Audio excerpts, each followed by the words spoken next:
திருப்பாவை 27 கூடாரை வெல்லும் சீர் கோவிந்தா.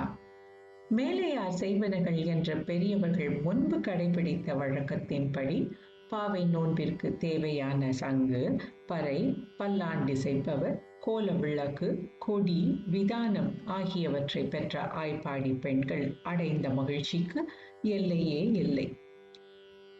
மகிழ்ச்சியில் திளைத்த பெண்கள் கோவிந்தனை துதித்து ஆடினார்கள், பாடினார்கள்.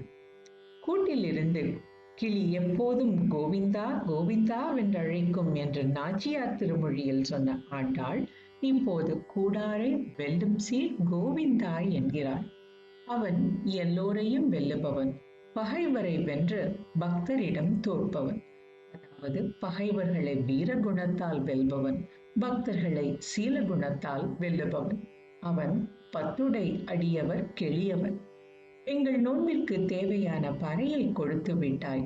நோன்பின் பொருட்டு நாங்கள் இத்தனை நாட்களாக தவிர்த்து வந்தவற்றை இப்போது சேர்த்துக் கொள்ளலாம். இப்போது இந்த நாடே புகழும் பரிசை சம்மானமாக கொடுப்பாயாக.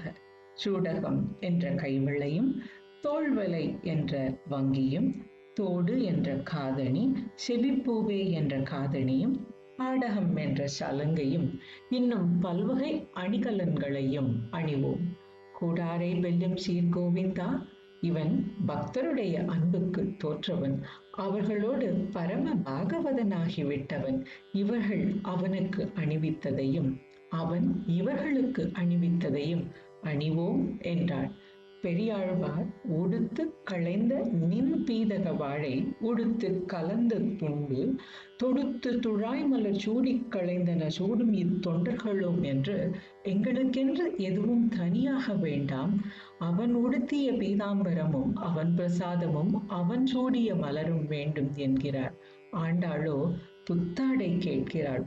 புத்தாடை அணிவோம். ஆடை அணிந்து நாம் எல்லோரும் பார்ச்சோறு மூடும்படி நெய்யூற்றி செய்யப்பட்ட அக்கார அடிசலை உண்போம். கண்ணன் நிற்பது அழகு, நடப்பது அழகு. இப்போது அனைவரும் ஒன்றாக அமர்ந்து நெய்யால் மூடப்பட்ட அடிசிலை சாப்பிடுகிறார்கள். கையில் எடுத்து அடிசில் அப்படியே இருக்க கண்ணன் உண்ணும் அழகை பார்த்து கொண்டே இருக்கிறார்கள். இவர்கள் கையில் இருந்த அடிசிலில் இருந்து நெய் வழிந்து முழங்கை வரை ஓடுகிறது. இப்படியாக அனைவரும் ஒன்றாக கூடியிருந்து யாருக்கும் வருத்தமும் குறையும் இல்லாமல் எல்லோர் மனமும் குளிரும்படி பார்ச்சோறு மூட நெய் பெய்து முழங்கை வழிவார கூடியிருந்து குளிர்ந்தேலோர் எம்பாவாய்.